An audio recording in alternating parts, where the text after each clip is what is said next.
It's Friday night, and what the fuck are you doing? I'll tell you what you're doing. You're sitting home dreaming about sweaty, built men in underwear. And who better to do it with than the Iconoclastic Wrestling Podcast?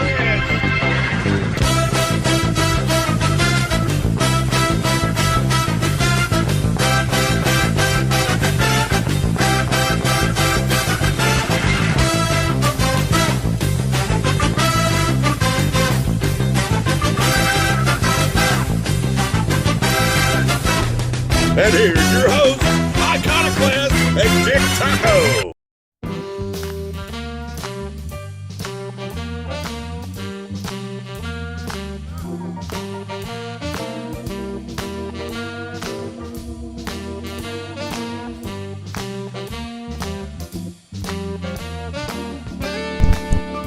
Welcome to the Iconoclastic Wrestling Podcast. I'm Iconoclast. I should blow a trumpet because you did it without sounding like Vince Russo. And I am Dick Taco. And let's talk about this week in large, sweaty men in underwear bashing into each other. Yeah, I guess we're going to do the news first, right? No, I want to talk about this. No. Oh, no. Go ahead. I cut you off in the middle of this because I wanted to make sure that we got this on the show. You were talking about Adrian Adonis before we were on about the ice cream bars? Yeah. Yeah, it was like, I remember being a little kid. He died in 88, 4th of July weekend. Yeah, did he die in a car accident? Yeah, something with the direction. It was in Newfoundland or something. Something with how the height of the sun reflecting off the road caused them to be blinded, and they hit a moose and went over a bridge. That's an episode of Dark Side of the Ring, I think. Yeah, I remember watching it. But Adrian, like you were talking, like I was talking about the ice cream bars. I got a million Adrian Adonises, and you said, well, who the hell would want an Adrian Adonis? Well, that pseudo-homosexual gimmick they gave him at the very end before he died, that was not always his thing. He used to wear a leather jacket, choker, you say Adonis, because he was from Buffalo or something. Would say Adonis, New York. He had boots with the Yankee logo on it. But he was like, he was always a little heavy, but apparently he was like a really big street fighter before he got into wrestling. But him and Dickie Murdoch. Him and Dickie Murdoch was the North-South connection. They were WWF Tag Team Champions when I first started watching. But they played that name off the East-West connection, which was Adonis and Jesse Ventura in the AWA when they were the Tag Champions. But yeah, Adrian was all man, dude, seriously. Despite what they did to him at the end with the flower shop gimmick and all that stuff. So, all right. So now I guess we'll get into the news then, right? Yeah, I'm just looking up one thing because now that you made me think of Street Fighter, I gotta look something up here. What about Mansoor or whatever? That guy looks like what's his name? No. So I was right. What? You're right about what? No, well, because I was wondering if what came first, the Hadouken Street Fighter or the Kamehameha from Dragon Ball. The Kamehameha came first? 3 years. Well, I figured, because Dragon Ball's been around a lot longer than people believe. 3 years. Kamehameha was first introduced in the original Dragon Ball manga in 1984, first Street Fighter game 1987. And the Hadouken in the original Street Fighter, which I had it for the TurboGrafx 16. What the fuck even? I think I've heard of that. But it's upstairs. I got the MIDI upstairs, remember? Is that like a... Had little cards, the Hue cards they were called, HU cards. It makes me think of, speaking of old cards... It's the American version of the PC Engine, basically. I saw this Robot Chicken sketch. Missed that show so much. It was like they were playing. It was these people playing with NES cartridges. Yeah, and they take them out to blow on it. So we used to do it all the time. And then it shows like the NES cartridge having like an orgasm because it's like. That's funny. I never saw that. Yeah, we used to blow in them all the time. I had a Nintendo. My third or fourth one.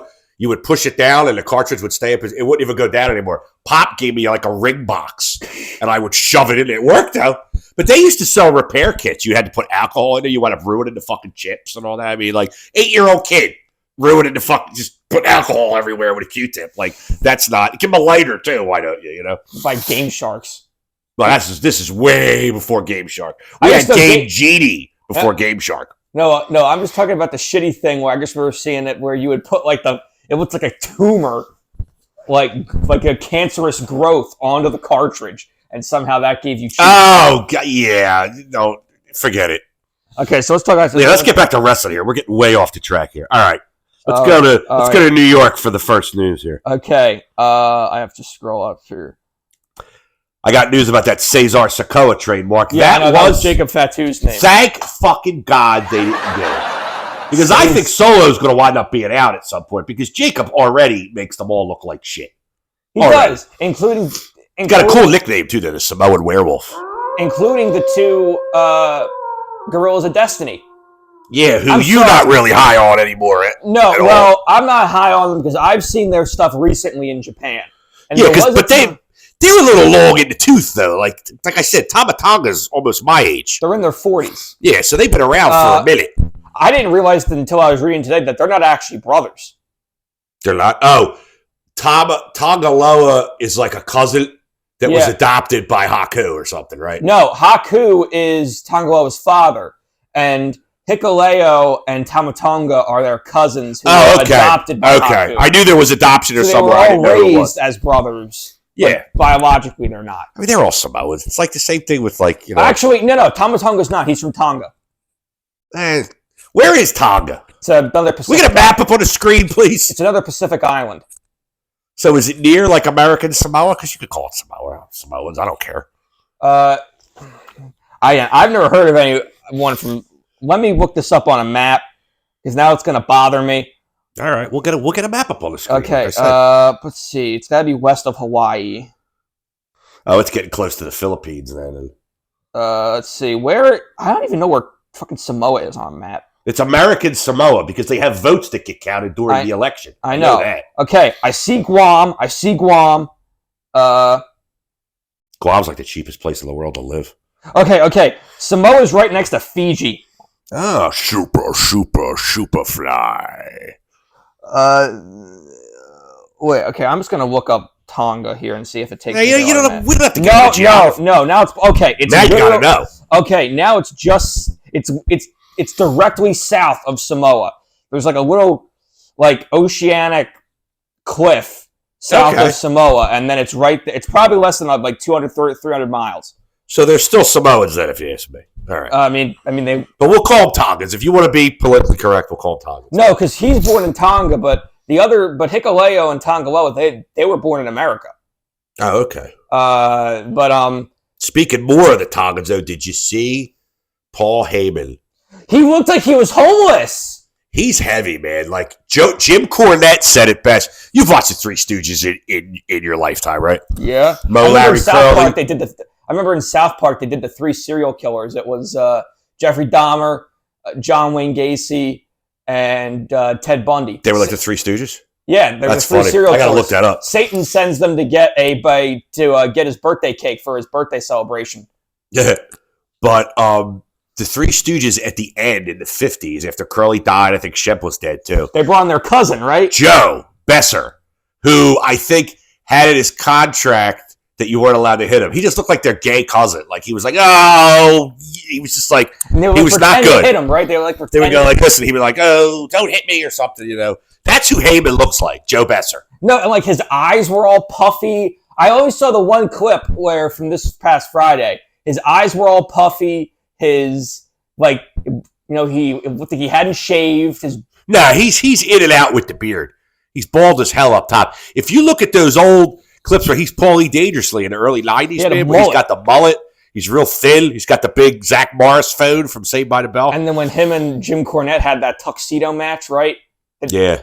Jim said they worked 88 or 89. It was a Great American Bash. But Jim's like, we even worked the boys. They thought we hated each other. We didn't.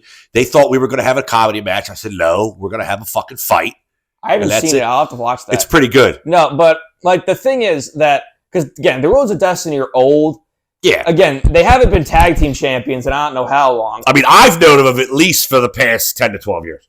Yeah, in 2010, they wrestled. They've since then. No, when I started following New Japan in 13 or 14 when they were on Access is when I was introduced. Yeah, but they've been. And I found out they were Haku's kids because I love Haku. Because Tamatonga is one of the founding members of the Bullet Club. Yeah.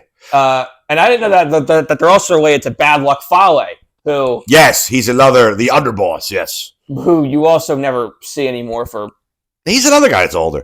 Haku's so legendary tough.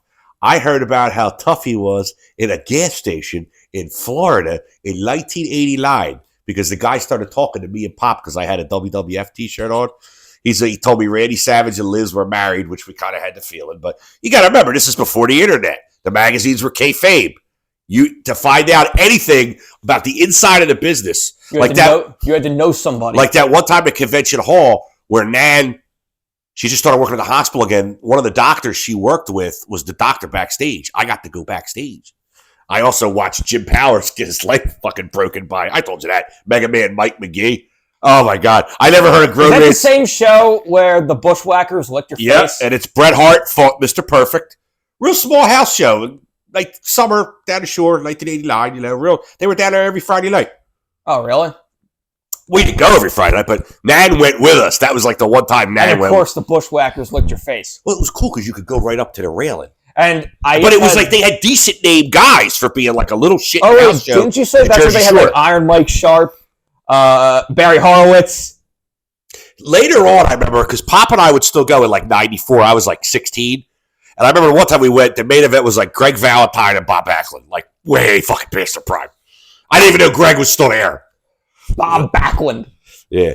But speaking of Heyman, when he got, is he out of the bloodline? I assume so. They put him. He's into the hospital after taking that bump. Again, it's just that out of everyone that's in the bloodline currently, Jacob Fatu is the only good one. I think. I don't like Solo. I never have. Solo's like a homegrown creation of theirs. Like Jacob's been out there for MLW. Well, because here's the thing. This is what I said before. All that stuff. Yeah. He got arrested for robbery. I was when he was 18. And he said that watching the Usos in prison is what inspired him to become a wrestler when he got out. Like watching the Usos? Like when they used to wear the swim trunks and the leggings and would do the haka? They were the most despicable humans I ever saw. I didn't even know they were attacked. I used to pray they would get their asses kicked. I didn't hear about them until the Bloodline. Well, I like what they did with them, with the Bloodline. I mean, Uso! Jay Uso's on his own planet now with this yeet shit. He's like... Jimmy's apparently injured. Well, yeah, they knocked him out of the bloodline anyway, so he probably has to stay home. I don't care if these guys sell injuries at home. They should. Get back to that Wyatt 6 going to Whataburger. I said In-N-Out Burger. I'm so fucking pissed about that. So is Mark Henry. Oh, yeah. I read about that. He said it on Busted Open. No, but back to what I was saying about this. Again, like this is what I've said before. All of the good people the Fed has are not people that they trained. No. They're guys that were solid work on the indies for like Zane, Owens. Even Punk. Punk went to OVW, but Punk's a Ring of Honor guy originally. Yeah, of course. And PWG, IWA Mid-South, yeah. Ricochet, even though he's not there anymore. They're lucky all those good guys came out of IWA Mid-South back then. You wouldn't take the pieces of shit doing that shit now. They've been replaced with Trainwreck Pro Wrestling. Is Combat Zone still around? Yeah, we were talking about it the other week, I thought. You said they had some show coming up or something. Oh, I didn't know they were still around. I always want to go to that Tournament of Death in Delaware. Just to say I would. I'd be afraid to take you as the only other person, though. What was the promotion that you said that they had a match in an abandoned gas station? Was that Trainwreck? That's Trainwreck, yeah. They threw the guy through the fucking boarded off window. I mean, they fucking threw his ass. So, anyway, it's just that, again, like, I saw you're saying that none of the talent's homegrown, you say. Yeah. And again, you can make the same argument about AEW, I guess, but they haven't been around long enough, in my opinion, to develop. Yeah. You know how I never miss a chance to shit on Tony Khan. I can't It's only been like 5 years. I can't say anything to that now. Hook, apparently, is the first person they ever had. He's not bad. He showed his shit with that Samoa Joe match. And part of it's Joe, because Joe's an exceptional worker. But he was trained in everything in-house. Yeah. And apparently he's young, too. Yeah, it's like the first homegrown, pretty much plucked from college athlete ever at WWF, Brock Lesnar.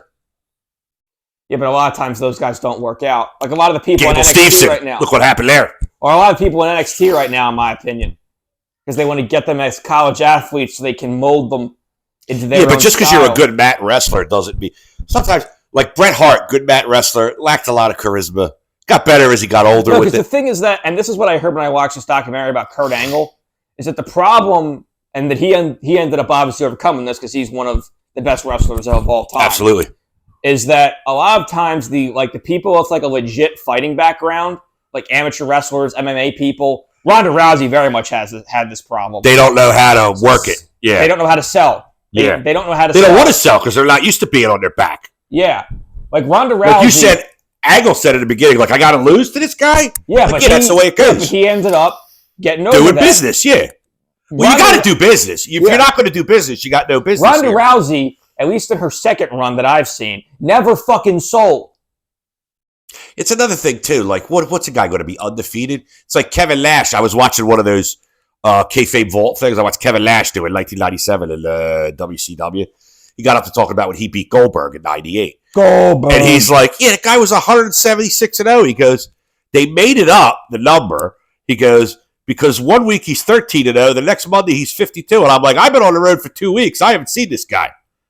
They started to try to have the number real in the beginning. Mike Tenay contacted Meltzer, and they were trying to keep the number real, but then they got away from it. But he goes, what are you going to be? 176-0? You're never going to lose? What am I going to be, a baseball pitcher? I'm always going to strike people out? Like, it's not believable. He goes, and it's not good for the story. It's not good for the story. Eventually with Goldberg, they started inflating it by saying he won on house shows. Yeah, but that's what I was saying. Nash was on the house show circuit because I've been on the circuit for 2 weeks. I haven't seen this guy once. Let's move on from the Samoans again. But anyway, I was just saying, they put Heyman through that table. Yeah. It took every bit of every one of them to get Haystacks Heyman through that table. I'm just saying, this is the thing about the Fed. If you don't like the main storyline they're pushing, you have nothing else to see there. I was digging Sami Zayn, Chad Gable, but they got away. Chad got shot in the head again. Yeah, and they was back the next fucking week. Killed by the Whataburger people. Yeah, I have the picture of it where it's I put it up on the show last week. I have this picture where it says Cody Rhodes torn pec out 6 months, Triple H torn quad out 9 months, Chad Gable dead out 1 week. Well, he's a fast healer. What can I tell you? He had a bullet wound in his head. And again, it's just nobody in. Again, I don't like that Wyatt Six thing at all. Nobody in there is believable. I think it's a cash grab. I think it is too. I mean, I think Bo Dallas watching the little. I liked what they did where they had the VHS and what is it? Brian Alvarez is like, and they actually had a VHS, and I'm like, of course they fucking did. They knew what bit they were doing. And who said it was really a VHS? I make videos for this channel all the time that look like that. Shitty. But I do believe Bo Dallas may be a versatile character. More versatile than we thought. I'm still talking about they should have had him 172 and Bo, and then Goldberg beat him.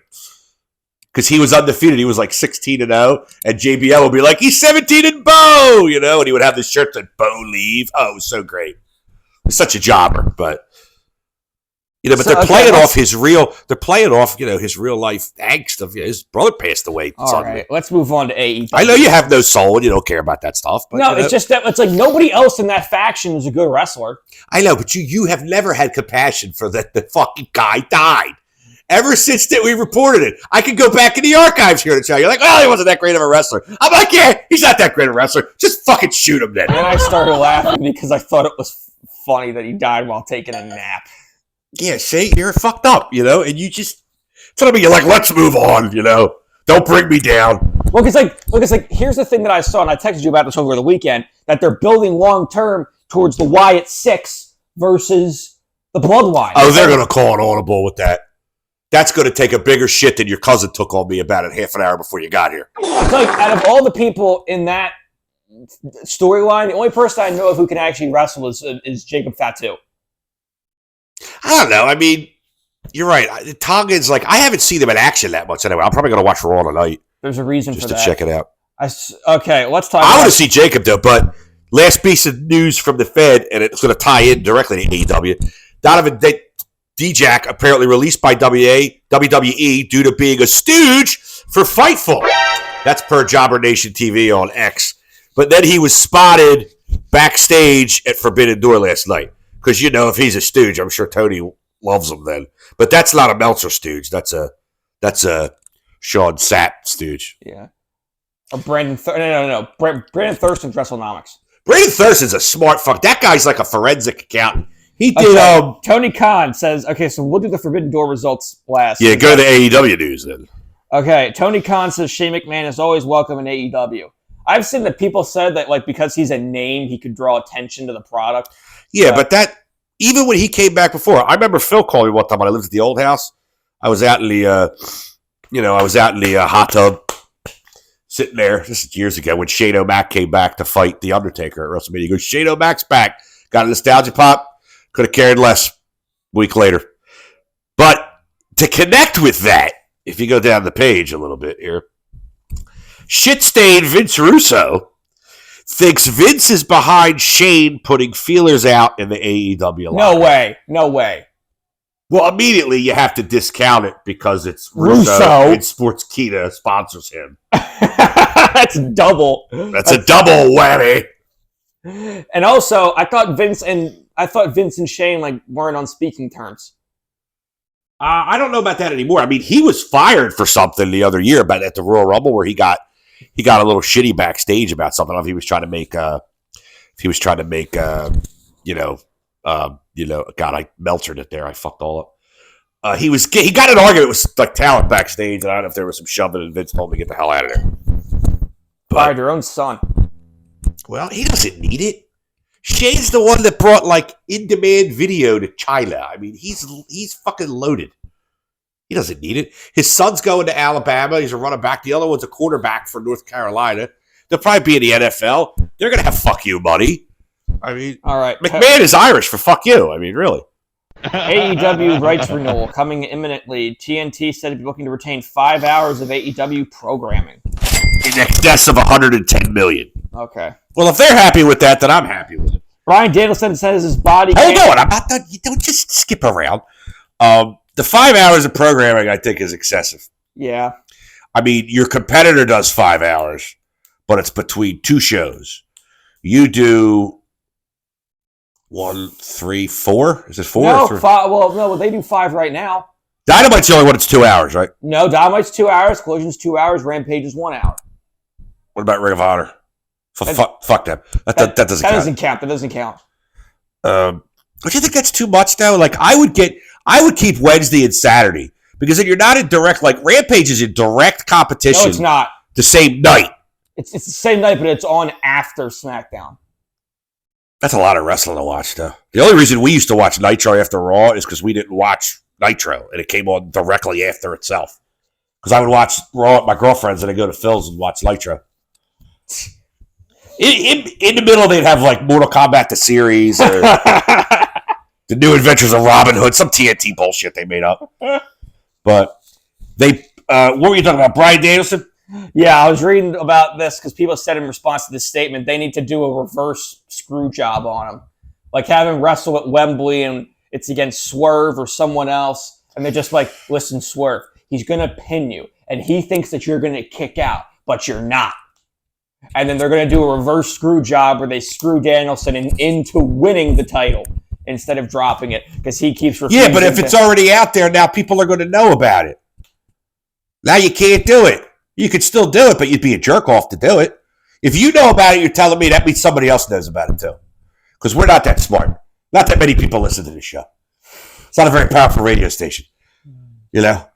But he also said his body can't handle the main event of a pay-per-view anymore. Well, that was obvious after, Christ, he main evented Dynamite we went to. He almost lost an eye. He main evented Forbidden Door. Broke his arm. Last year, broke his arm early in the match. And, yeah, but at Dynasty back in April, he put on the best match I've ever seen. Oh, but part of it has to do with the other guy, too. Just like why I said Hook's match with Samoa Joe is so good. Because Joe is a very accomplished worker. All right, let's go talk about Forbidden Door itself. Hold on, I got a couple more things here. We're closing up with Forbidden Door, so let's... And as promised, the 626 Dynamite bounced back with the ratings. Well, the Big Bang Theory was back, too. Sheldon and CM Punk continue to be AEW's biggest draws. Much to my co-host and partner's chagrin here. Fuck Punk. And Tony Khan said most people would kill for the AEW demo. In today's modern cable landscape... What? In today's modern... Wings! In today's modern cable landscape, I think they would. All right, and on to the miscellaneous stuff. Matt Riddle now wrestling at birthday I parties. sent you that. I'm going to let you go with this, and you're just going to tear him a new asshole. I don't know. I fucking hate Riddle. I always have. Yeah, you've never liked him. Back when he still had the stoner surfer gimmick, which apparently isn't really a gimmick. Remember we were going to have the Three's Company, what we're going to do, a Three's Company show with Hannibal, Russo. And Riddle. He'd be like, dude, bro. Oh, speaking of Russo. Bro, what? I wanted to tell you this. I did the math because someone counted in that Who Killed WCW show. Oh, your mother said that to me. Go ahead. The amount of times Russo said bro, and I did the math. He said bro an average amount of 1.47 times per minute. He's a 60-some-year-old man, too. Like, I say dude a lot. I say dude too much for a guy my age. I'm going to be 46 years old. I'm like, dude. I'm like, look at Duty over there. Deuteronomy. Get over here. You know, I just say dude all the time. Bruh. So now I'm going to watch that since you just said that. I should be more professional in my life the anyway. thing I've seen him where Riddle is like wearing like this Speedo thing where you can see his dick. Was he got a big hog? I mean, because if you got a big hog, I mean... No, and now, again, he got kicked out of NJPW. What did he do over there? Yeah, he gets kicked out of airports, NJPW. I wonder if he's wrestling at birthday parties. Well, he did won do bar mitzvahs the too? TV title, and then he defended it on a non-NJPW show without their consent. Oh, that's still good right there. Which they should be able to sue him for, I think. But well, it's already happened. You can't sue him and say take it back, you know. Especially if he kept the belt. I mean, it's no harm, no foul. No, well, then he kept the belt. But you fire his ass, and then because then they had him drop at the very next appearance, in a very short match, where he just basically walked and then he just walked out, and now he's wrestling in private birthday parties. That sounds like he's a stripper. That's what he dresses like. I told you, find a picture. He's a good wrestler, though. I've always liked the way he works. He was at this party with like porn stars and stuff, and he was married to a porn star for a minute, or is he still married to him? No. He wasn't married to a porn star. His girlfriend was a porn star after he got divorced from his wife that he had 2 or 3 kids with. Why would you divorce your wife for a porn star? I don't know. Like, just go fuck her. I mean, don't cheat on your wife. I mean, but you know what I mean. You're gonna marry somebody who's gonna have somebody else's dick in her. I mean, like, what the hell's that? And finally, before we get to Forbidden Door results, I listened to some disturbing shit. Yes, it's Vince McMahon news. I know. Oh, please. This is Chael Sonnen. Chael Sonnen makes a career of just saying random bullshit. But it makes sense with a lot of the rumors I heard about him and Shawn Michaels. It does make sense, and I think that it's true, but I don't trust anything that Chael Sonnen says. So... But anyway, Chael Sonnen said on the Jim Rome show that he never met Vince McMahon, but he knew 11 people he slept with, and 8 were women. Got that? Meaning the other 3 were men. Chael said when the men start coming out, it's going to be interesting. That's courtesy of Wrestling with the Devil and Lee Cole.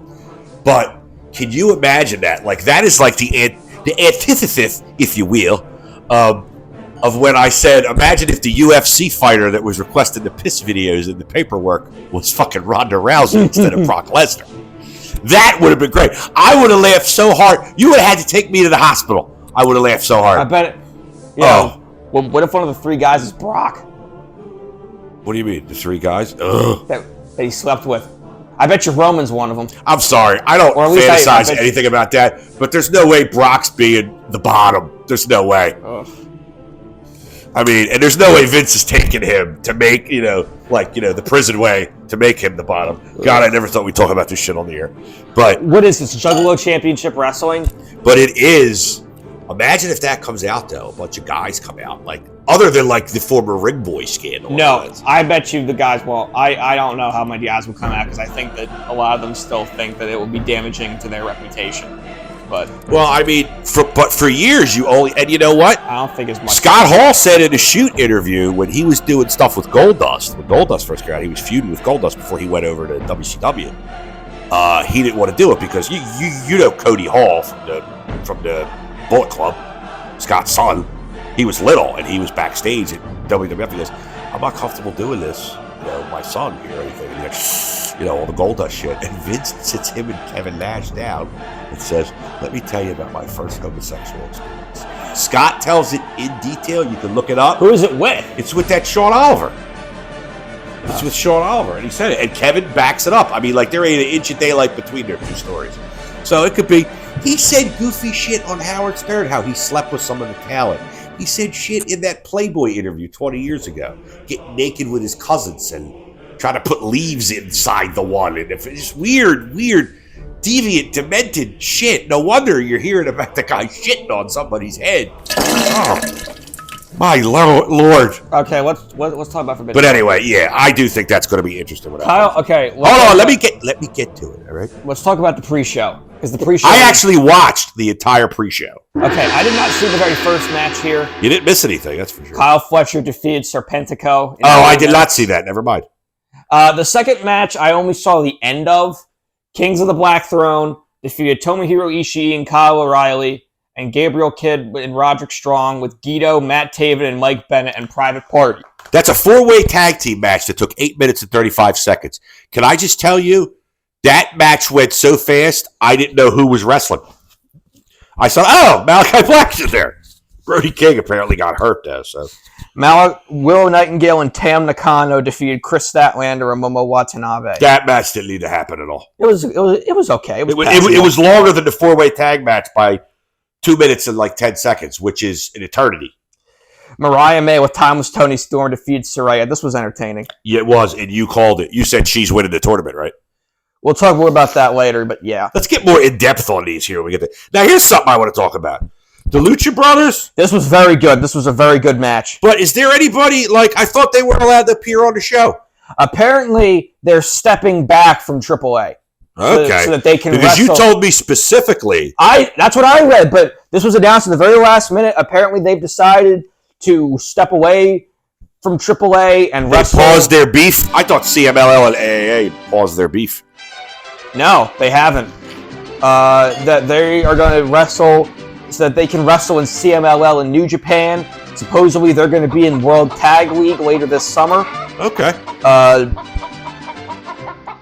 To get as a team in the tournament. Yeah, because I saw Mystico in there, and I was like, that's CMLL. They even said it on the big board. That was very good. That was... Is that the original Mystico? I don't know. Because the original Mystico was the first Sin Cara, and then he left and went back to Mexico, and they said, well, we're keeping Sin Cara, and they put this jerk-off in there. I think he was black. I think it's the original Sin Cara. Yeah, because he was Mystico. Because they pumped him coming over as Mystico. I watched all the videos and stuff. I remember I was like 2011. I was like, this is cool. And was he good, the first Mystico? I mean, the first Sin Cara? No! Not even a little bit. Oh, well, this guy's great. Oh, yeah. Now we get to the main show. MJF defeated Hechicero.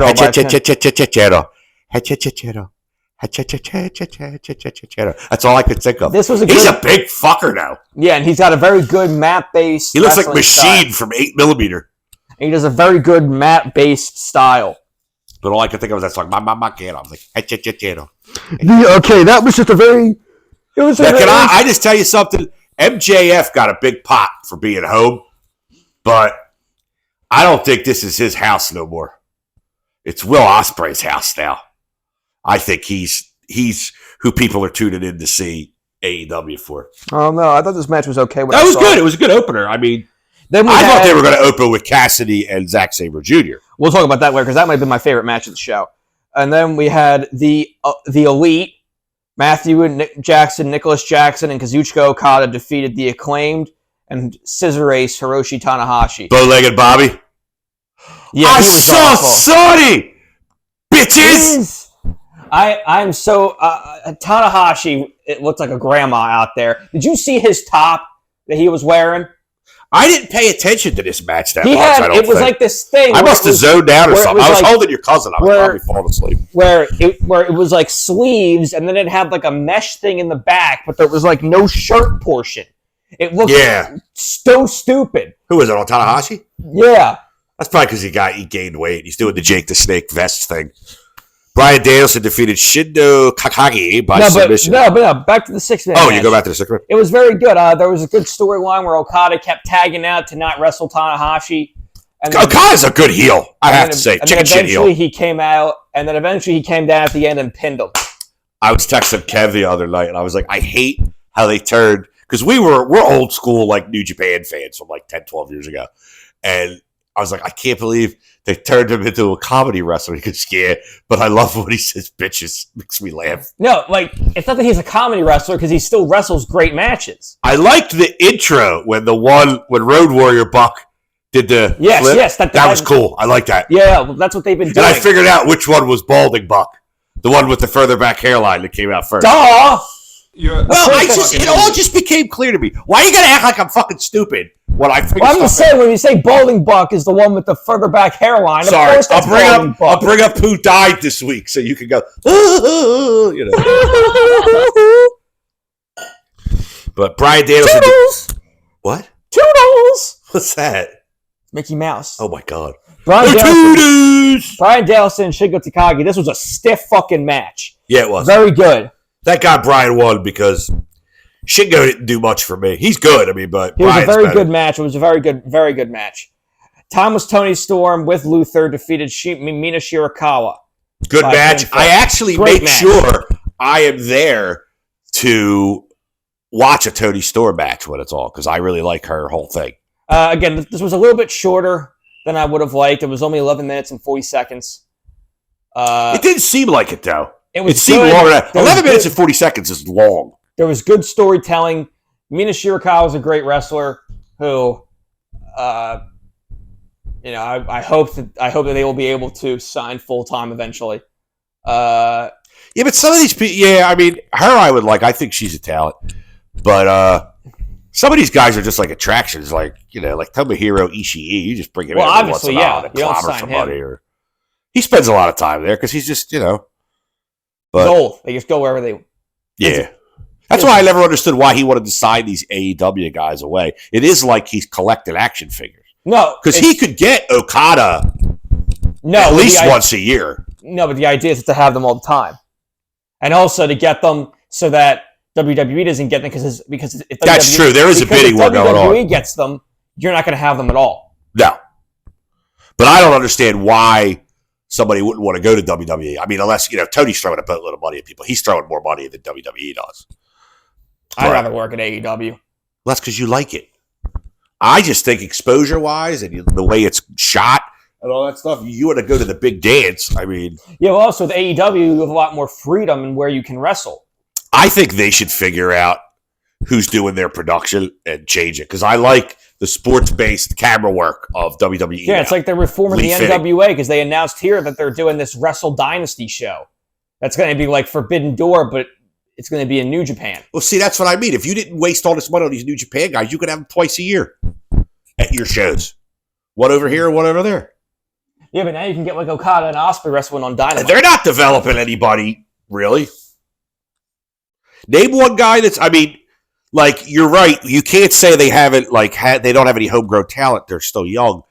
But they also, they're not starting to try to train anybody. Who's up other than Hook, like you said? We don't know anyone else.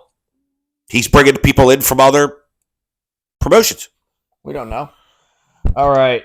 Next match. This might have been my favorite match of the show. ZSJ defeated Orange Cassidy by submission. This was a brutal submission match.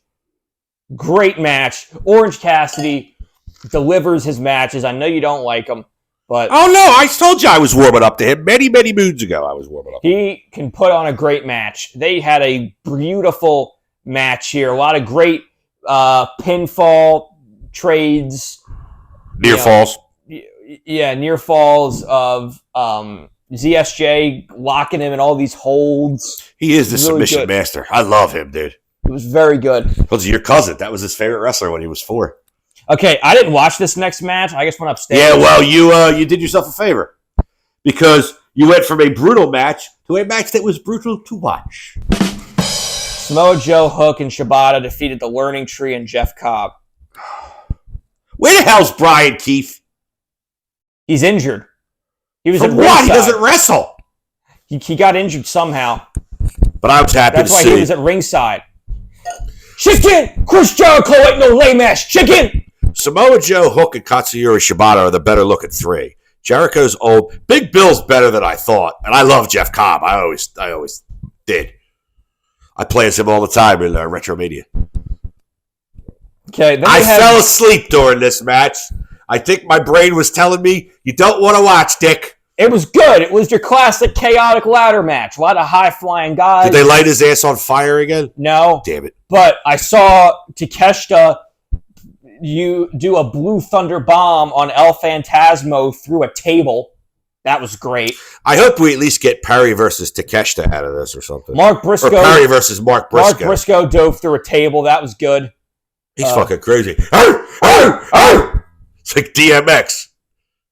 He's missing 2 of his teeth. You imagine sitting next to DMX in class and he's trying to cheat. He's like, yo, bitch, what's the answer to number 7? You know he became like a preacher before he died? Who, DMX? Yeah. Praise the Lord! I can't not do it if we talk about DMX. Okay, this was a match that was carried by Stephanie Vacker. Thank you. Which I was surprised because, like I said, since Mercedes got in the ring, she has not disappointed. But she should be more in the ring and less talky. I mean, because like she was sucks. Doing what? Promos. I know, yeah, she sucks at promos. Apparently, they're going to have her turn heel now, so maybe that'll make it better. She's already kind of like a quasi-heel. You don't like dress like that and wear all that gold and you're the CEO. CEO. Yeah. CEO. Oh my God, don't do that dance. No, Stephanie Vacker makes me uncomfortable when you do that. I've never seen her dance. I've never seen her wrestle before, and that was a great match. She's very good. I have heard of her. I had never seen her dance. I had heard of her as well, but it was an amazing match that I understand why she didn't win. But it was an amazing match. She was doing all because Tony's kinds like, listen, I paid this bitch like $80 million. You're giving me that belt, or I'm going to snort a bag of cocaine and I'm going to shoot you. I'm going to snort a bag of cocaine and overdose on cocaine, and I'm just going to put on these cowboy boots, snort this cocaine, and I'm going to book some band wrestling. Woo, doggy! And these Herb Abrams. And then it was again, I'm not saying Mercedes was terrible, but Stephanie Vacker was definitely better. If Mercedes is an 8, Stephanie's a 9. She's like, absolutely. And then, after the match, they shook hands. No, I'm not talking about that. No, that was Mina and Tony shook hands. Yeah, and then they hugged and kissed. But then, after the Mercedes Moné match was one of the best parts of the night, Britt Baker came back. But why doesn't she go to the ring and confront her, or at least get closer? She looks like she wandered out there lost. Like she didn't. No, like she didn't. My car's not parked over here. I'm in the other lot. No, she didn't. She just came out. I'm in C12. She stared her down, and she just pyrotechnics. I love Britt Baker.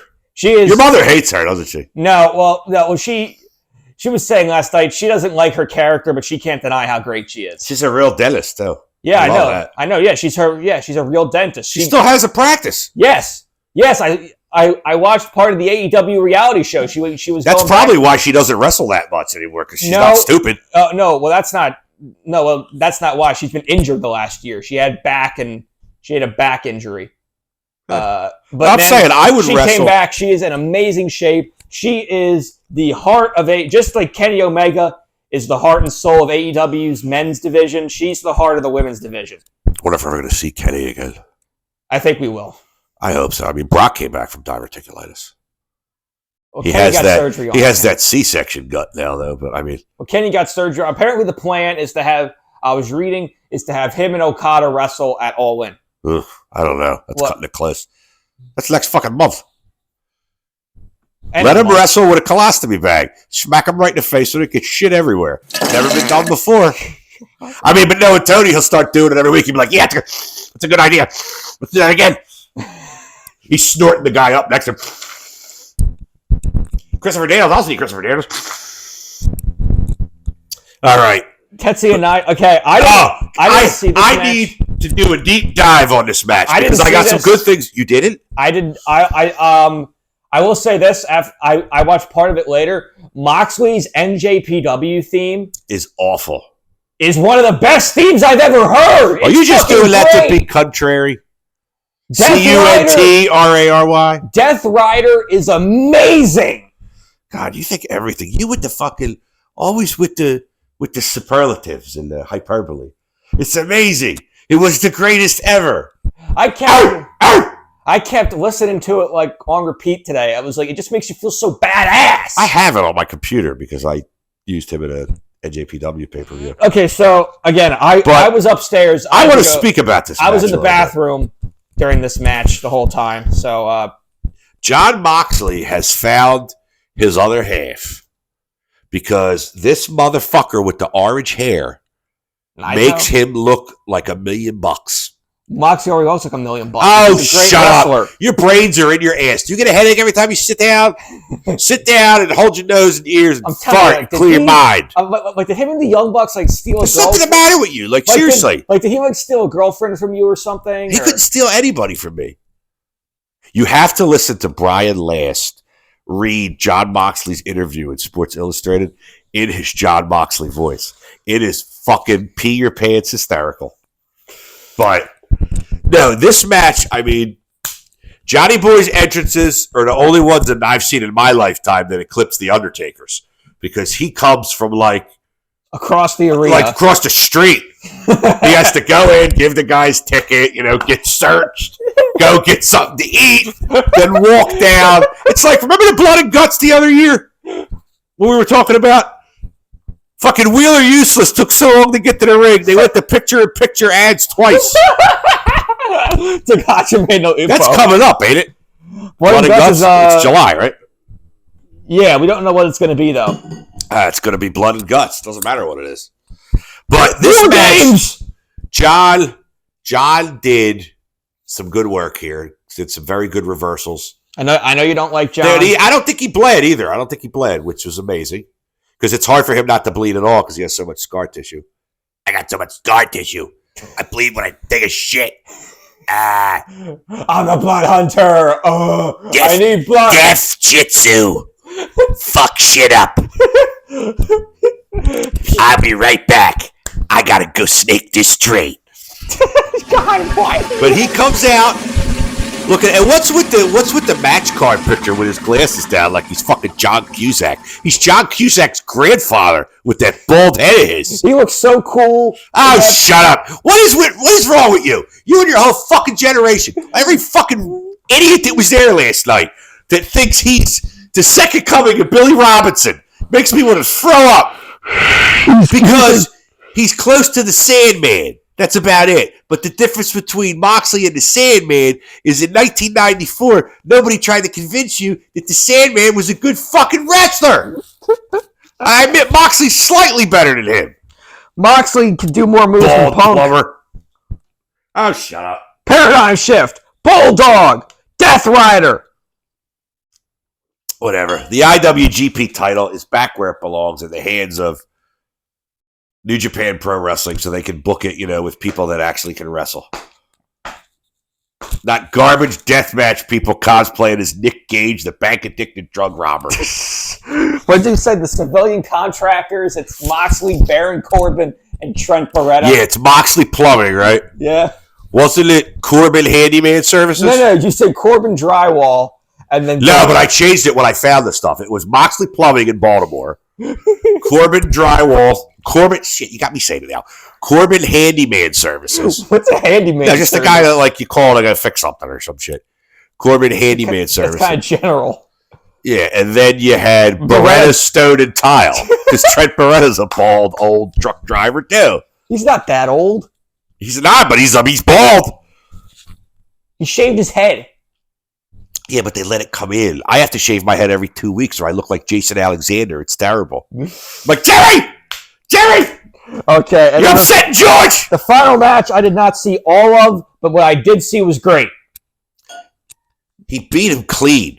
No, he didn't. What happened? Maybe I looked away. This is what I want to talk about. So, Ospreay was trying to dive onto Swerve. Or he was trying to spear him almost.